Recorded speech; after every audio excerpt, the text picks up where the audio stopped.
So magandang araw kabole, sa video nito pag-uusapan po natin o ilalabas po natin yung ating pong second na mock draft dito po sa 2025 PBA draft kabole. Yan sa mga nagtatanong kung ba't ang aga natin maglabas po ng mock draft kabole, ganito naman po talaga.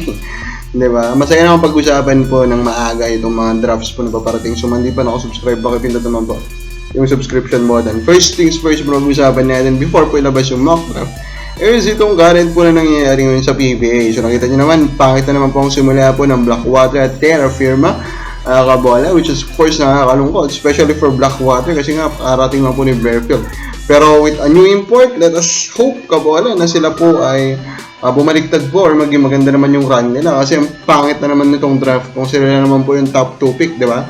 Wala nang nagbabago kung ganun po kabola. And of course, we're still hoping that Phoenix will really consider tanking kabola. I think it's the best year to tank kabola for them.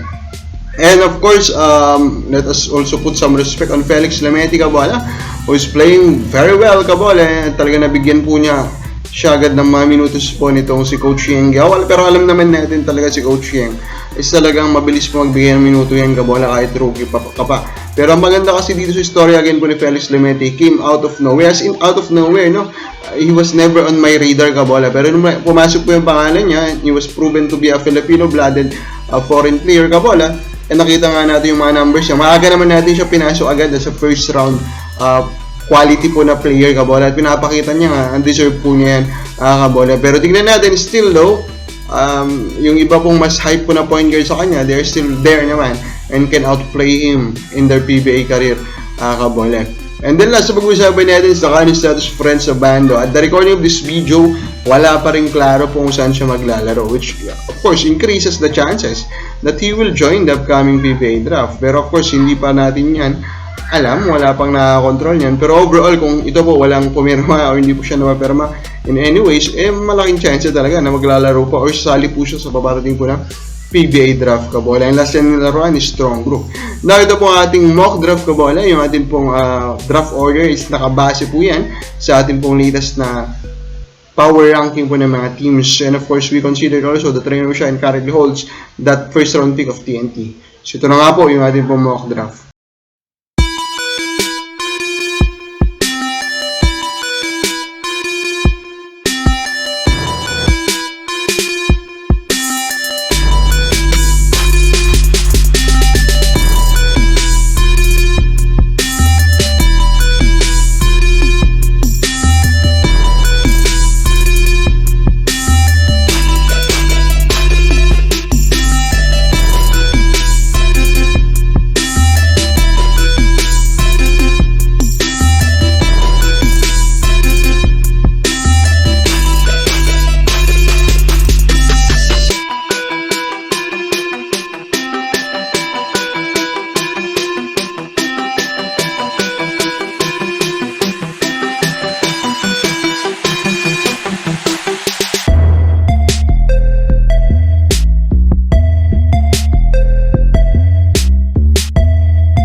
As you can see, sobrang lalim talaga po ng paparating po na draft sa ating po anticipation.